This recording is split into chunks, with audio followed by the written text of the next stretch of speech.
Oh my lord, one of the best intros of any game I've ever played. Made my toes curl. Super Mario Kart is the first installment of the Mario Kart series, released for the SNES on August 27th, 1992 in Japan and September 1st, 1992 in North America. This game did not disappoint me, but also did at one point. I'm a huge fan of Mario Kart, one of my favorite series of video games, and this one is different. For one, who the fuck is this guy?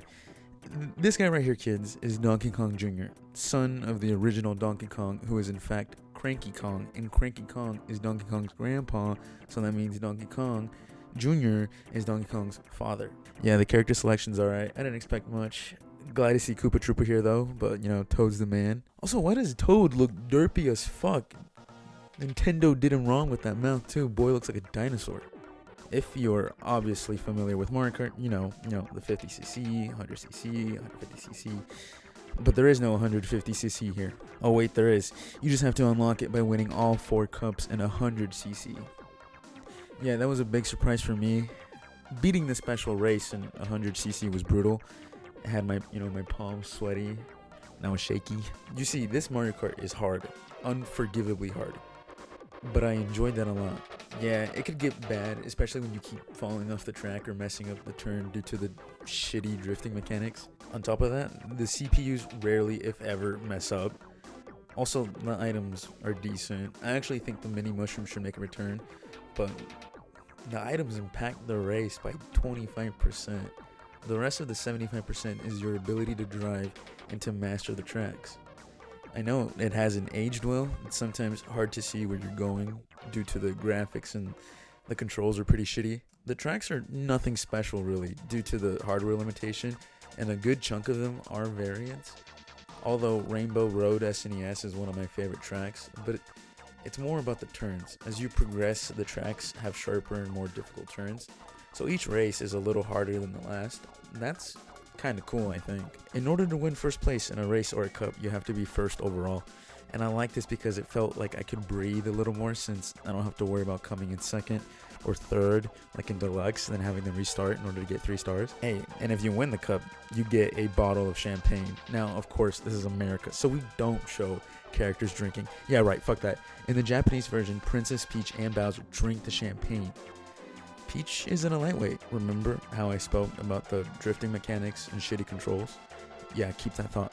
50cc wasn't very difficult. In fact, I developed this wussy technique where I actually go slow and make sure I don't go off the track. Yeah, that's right, going off the track is a big no-no. It could actually make you lose. Oh, and if you do go off the track and fall, Lakitu, I swear to fucking God, bro, Lakitu, hurry your ass up. Then I played in 100cc and the wussy technique did not work. Well, 40% of the time it did, but barely. I had to actually learn the turns. I even practiced in time trials. Yeah, time trials was pretty neat. Nothing special. Great place to practice the tracks though. Remember the drifting and controls? Yeah, they did not help. I toughened up. Well enough to win the special cup in 100cc. Yeah, that was the first time in a long time I felt the anxiety and stress of beating something. You know, there's a beauty in enjoying the challenge. And in the end, I feel like I became a better Mario Kart player, even though I'm already pretty great at Deluxe. The soundtrack is goated. This game is upbeat and charming. The character selection itself is a banger. You know, tracks like Vanilla Lake and Koopa Beach made me feel joyful, and like life. Bowser's Castle and Rainbow Road made me feel the pace and the pressure.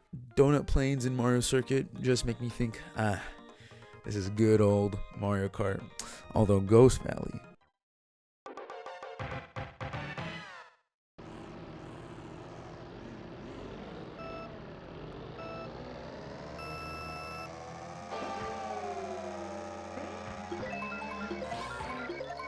damn, is this really for kids? I think what is the icing on the cake here is that each character has a theme during the leaderboards.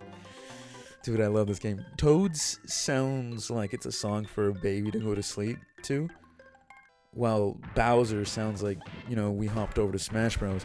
Anyways, but I think Koopa Troopa is the best. It sounds so innocent and adorable. No, but seriously, yeah, this is one of the most upbeat and charming games I've played. The soundtrack is just mwah. Oh yeah, this game has 2 players. Oh, and battle mode. Me and my little brother played Match Race in battle mode. Match Race was fun. He's used to Fortnite, but he liked this game too. He did beat me one time though. That was humbling. It was sometimes hard to see in battle mode, but destroying my little brother with red shells was, pretty fun. So yeah, this game can be fun. It has an adorable kick-ass soundtrack. 7.5 out of 10, I recommend.